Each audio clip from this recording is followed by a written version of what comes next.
I overheard my wife drunkenly laughing with her friends. He's too stupid to realize I've been cheating for years. They all roared with laughter. I didn't say a word. But when she showed up crying at my door, she got a surprise she never expected. I, 33, and never thought I'd be that guy posting on the sub, but here I am, buckle up, because this is going to be a wild ride. So here's the thing, last weekend I was supposed to be on an overnight trip with the boys to watch the game, 2 states, over been planning it for months, but Daryl's kid got sick last minute.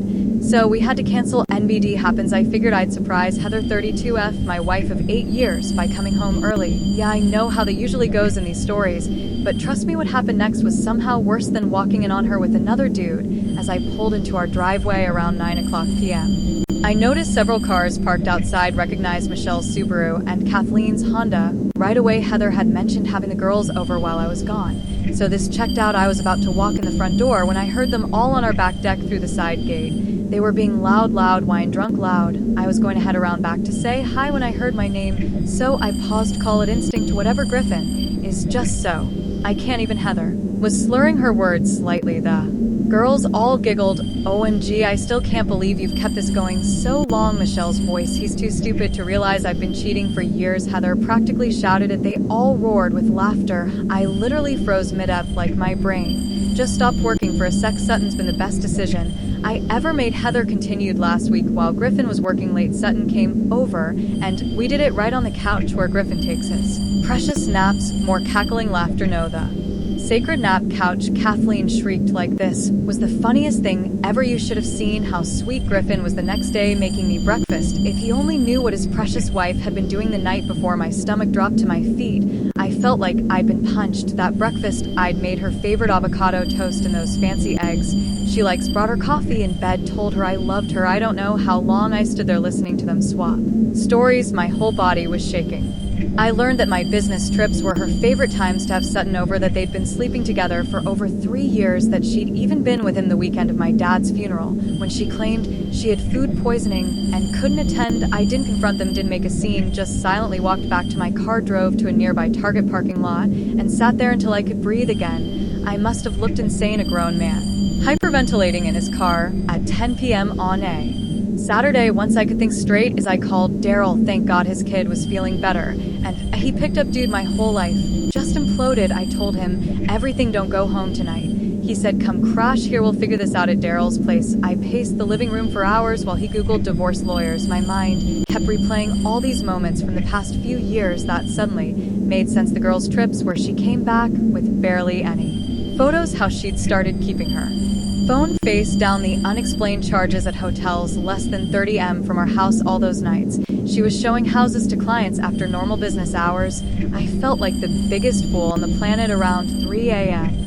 I got a text from Heather. Girls are crashed here. Hope we having fun with the boys. Love you. I nearly threw my phone against the wall. The audacity. You need to be smart about this, Darl said, taking my phone. Don't tip her off. Not yet. The next morning I pretended everything was normal till told her I'd crashed at Daryl's after drinking too much. She bought it completely, even had the nerve to complain about having to clean up after the girls while nursing her hangover. Over the next week, I went into reconnaissance mode when she was in the shower. I checked her phone, thousands of texts with Sutton, client going back years, hotel receipts, explicit photos. I took screenshots of everything and emailed them to myself.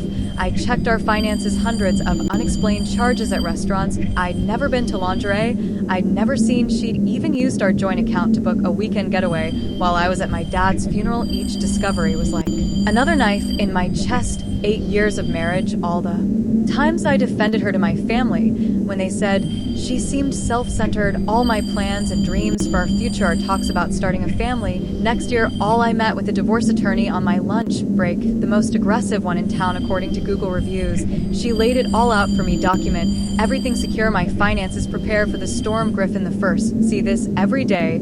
She told me you're doing the right thing by not confronting her, yet the more prepared we are, the better position you'll be in that night. As I watched Heather laughing at something on her phone, probably texting him, something inside me changed. The pain was still there, but suddenly it was like ice water in my veins instead of fire. I realized I didn't just want out of this marriage, I wanted justice. See, Heather built her whole identity around being respected and admired, her social status, her reputation, her image as this perfect wife with the perfect life that she carefully curated on Instagram. She prided herself on being the one everyone came to for advice, the moral compass of her friend group, and now I had proof that it was all a lie. I started making moves, transferred half our savings to a new account in just my name, password, protected important documents, made a detailed list of all our assets, photographed everything valuable in the house, all stuff my lawyer recommended. Meanwhile, I pretended everything was fine, kissed her goodbye in the mornings, asked about her day, watched Netflix beside her while she texted Sutton right next to me.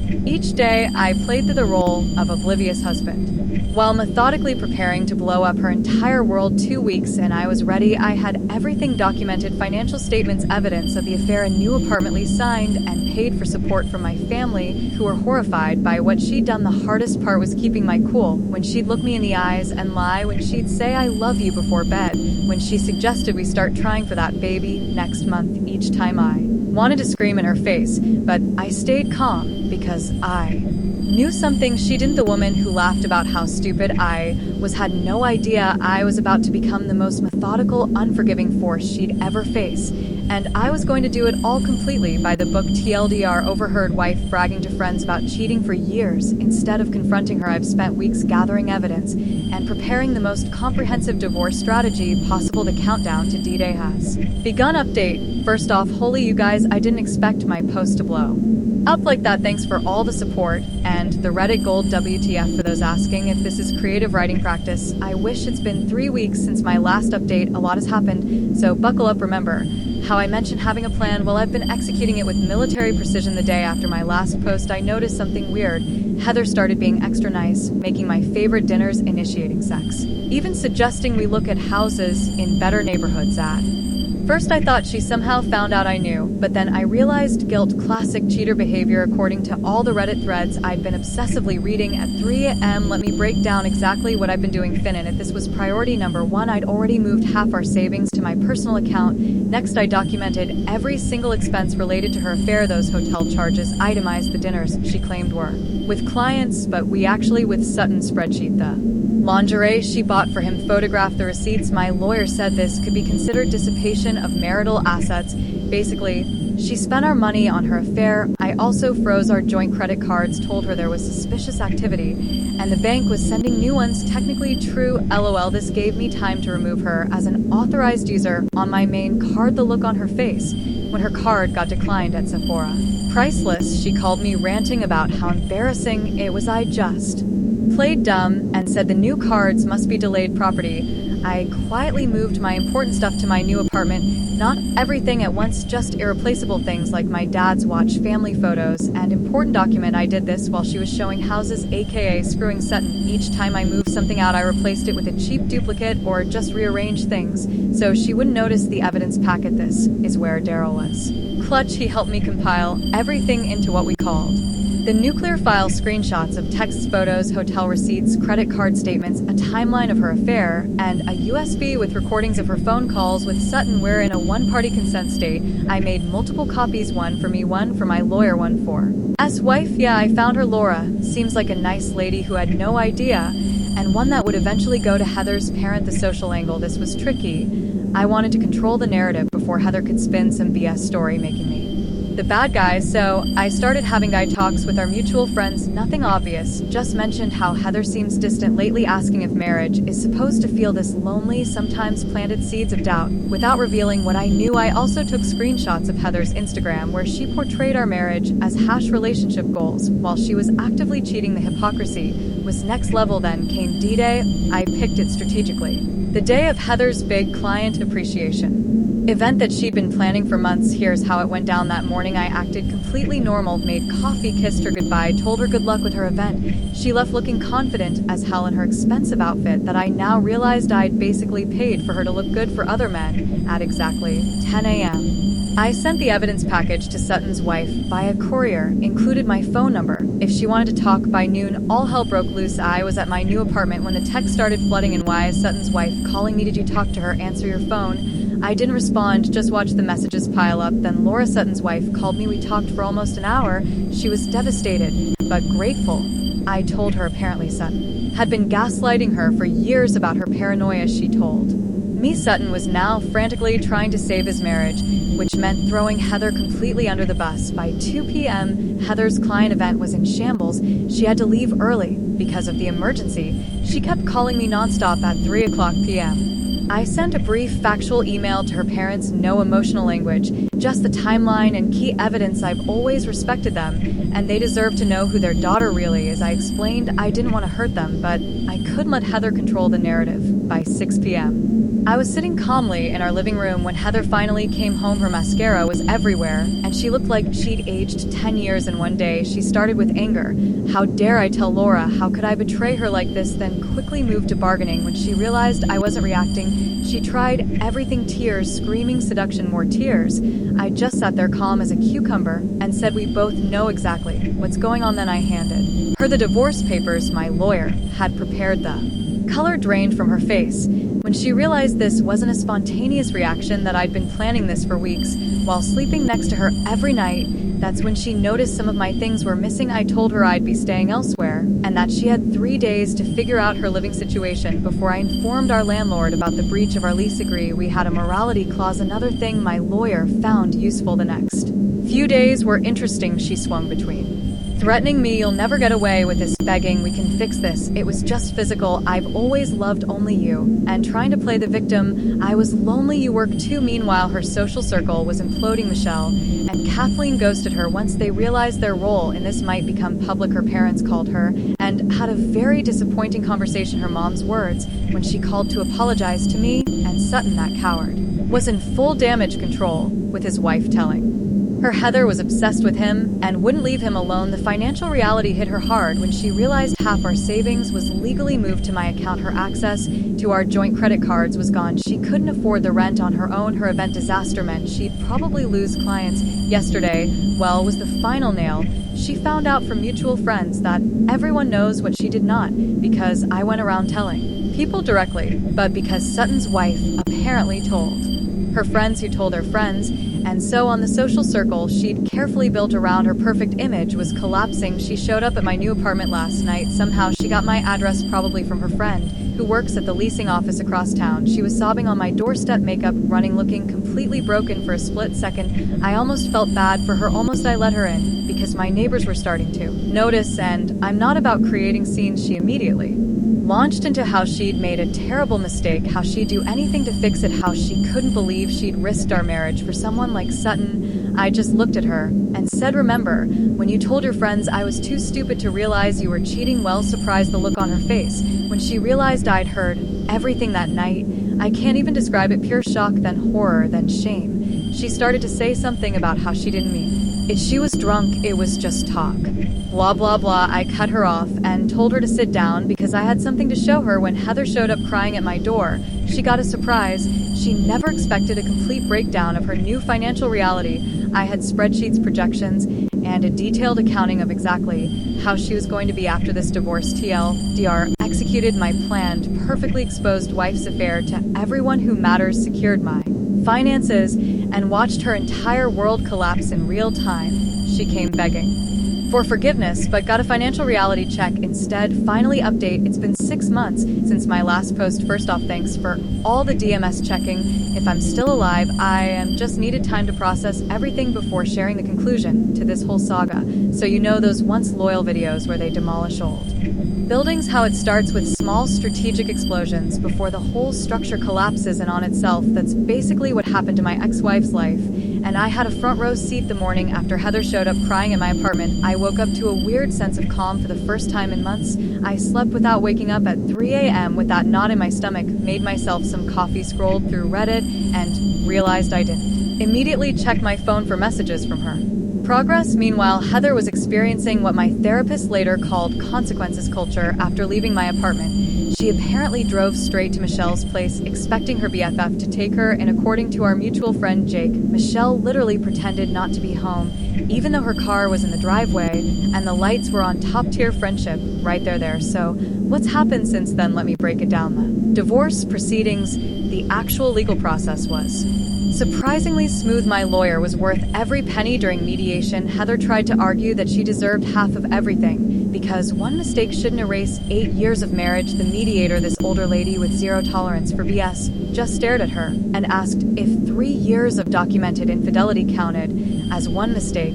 When Heather realized her usual day routine wasn't working, she switched to threats, said she dragged my name through the mud, tell everyone I was abusive, I wasn't, and make the divorce as painful as possible. My lawyer simply slid the photo evidence of her with Sutton across the table and reminded her that Maryland is a state where adultery can impact alimony decisions. The look on Heather's face was priceless, like when you realize you brought a knife to a nuclear war. We settled 2 weeks later. I kept my retirement accounts and most of our assets. She got enough to start over, but nowhere near the lifestyle she was accustomed to. The judge actually told her she was fortunate given the circumstances. The financial fallout, this part was tough to watch even for me. Heather had to move in with her parents in their retirement community at 32 from our luxury apartment to a guest room with floral wallpaper and a twin bed she'd had since high school. She tried to keep up appearances on Instagram for a while, lots of cryptic quotes about growth and trusting the journey with strategic angles that didn't show she was living in her childhood bedroom. But social media is weirdly transparent these days. People notice when you're suddenly posting TBTS instead of new content. Her financial situation went from bad to worse when she lost her job, not directly because of the affair. Her boss didn't care about her personal life, but because she kept missing work and showing up late. Depression, probably can't say I didn't understand that part. The social aftermath. This was the most fascinating part to watch unfold. Our social circle fractured in ways I never expected. Team Griffin, Daryl, obviously Jake and his wife, most of my coworkers, and weirdly Heather's cousin Tina, who apparently always knew Heather was selfish. Team Heather, initially just her parents, but even they were keeping her at arm's length according to family gossip. Then she somehow reconnected with Kathleen, who had gone through her own divorce and was in a men are trash phase. Team nobody, most people just distance themselves from both of us, can't blame them. Nobody wants to get dragged into divorce drama. The strangest development was Michelle. After ghosting Heather initially, she reached out to me on Facebook to check how I was doing, asked if we could grab coffee sometime. I declined, something about the way she jumped ship the moment Heather was struggling felt off to me. The Sutton situation, Laura Sutton's wife, and I kept in touch, not romantically. We were just two people processing similar betrayals. We'd grab lunch every few weeks and update each other. Sutton apparently tried reconciliation tactics straight out of a bad rom-com, standing outside their house with a boombox, sending massive flower arrangements to her workplace, even trying to get their pastor involved. None of it worked. Laura filed for divorce 3 weeks after D-Day and moved in with her sister in Pennsylvania. Last I heard, she's dating a kindergarten teacher who coaches Little League on weekends. Good for her. Sutton tried to reach out to me, sent this long text about how we're both victim and how Heather pursued him aggressive. I just responded with which felt both dismissive and perfectly adequate. My personal journey. This part's harder to write about. The first month after moving out, I basically became a hermit. Worked, came home, ordered DoorDash, binged whatever was new on Netflix, slept, repeat. My apartment looked like a college dorm, mattress on the floor, 1 pot, 2 plates, no decoration. Daryl finally staged an intervention, showed up one Saturday morning with bagels and forced me to actually talk about how I was feeling. I'm not much of a crier, but man, that day was rough. Told him things I hadn't even admitted to myself, how beneath the anger I was just sad about the years wasted, sad about the future. I thought I had sad that someone I trusted completely could betray me so casually. After that I started therapy, found this guy through better help who specialized in betrayal trauma. He didn't try to push reconciliation or forgiveness or any of that Hallmark card BS, just gave me practical tools to process what happened and move forward. Small steps followed, got a proper bed frame, joined a local soccer league, actually accepted invitations to social events instead of making excuses, started cooking again instead of living off of frozen pizzas and protein shakes. 2 months ago, I went on my first date since the divorce. Nothing serious, just coffee with a woman I met through the meetup hiking group I joined. It was awkward AF. I'd forgotten how to have a normal conversation with someone new, but it was a start. The final confrontation last week, something unexpected happened. I was at Home Depot buying paint for my new place, finally got tired of staring at white walls when I literally bumped cards with Heather. She looked different, hair shorter, clothes less flashy. For a split second neither of us knew what to do. Then she asked if we could talk for a minute. Against my better judgment I said yes. We sat on a bench outside, both holding our Home Depot bags like shields. She started with an actual Genuine apology, no excuses, no blame shifting, just acknowledged how badly she'd hurt me and how she'd been working on herself to understand why she'd done it. I won't lie, part of me was waiting for the manipulation, the tears, the attempt to get back together, but it never came. She just wanted me to know she was sorry, that she was in therapy too, and that she hoped I was doing okay. Then she told me she was moving to Chicago for a fresh start, had an interview lined up, and was staying with a college friend until she found her own place. The weirdest part, one realized, I felt nothing, not anger, not pain, not even satisfaction at how things had turned out, just nothing like watching the finale of a show I'd stopped caring about halfway through. We said goodbye awkwardly, no hug, just a nod. As she walked away, she turned back and said something that stuck with, I know it doesn't matter now, but I really did love you. I just didn't know how to love anyone properly, including myself. I stood there watching her drive away, thinking about how 6 months ago that interaction would have destroyed me all over again. Now it was just a strange Tuesday afternoon errand with an unexpected bump into someone from my past. Where I am now, my new place is coming together. It's smaller than the apartment we shared, but it's mine. No emotional landmines, no memories lurking in corners, just a space that's slowly beginning to feel like home. Work is good, friends are good, I'm good most days. Anyway, there are still moments when a song comes on, or I see something that reminds me of her, and it stings, but those moments get fewer and further between. Yesterday, I deleted all the evidence files from my condo, kept backups on a drive locked in my safe, just in case. But I don't need those screenshots and timelines taking up space in my digital life anymore. It felt symbolic somehow, like clearing browser cache. But for my actual life, I've started dating someone new, taking it slow. She knows the basics of what happened, but not the ugly details. She's patient with my trust issues and doesn't push when I need space. It's too early to know if it's going anywhere, but it's nice to feel that mentally. As for Heather, I heard from her mom, who still sends me birthday cards weirdly, that she's actually doing okay in Chicago, got the job, found an apartment, making new friends. Part of me is genuinely glad, not because I wish her well particularly, but because it means this chapter is truly over for both of us. The woman who laughed about me being too stupid to see her betrayal ended up learning the hardest lesson of all, that actions have consequences, that reputations take years to build but moments to destroy, and that once trust is broken, some things can never be repaired. And me, I learned that I'm stronger than I knew, that starting over isn't the same as giving up, and that the best revenge isn't destroying someone else's life, it's rebuilding your own better than before. TLDR, divorce finalized, ex-wife moved across the country, and I'm slowly putting my life back together. The complete dismantling of her life happened mostly through natural consequences, and my renaissance is still a work in progress.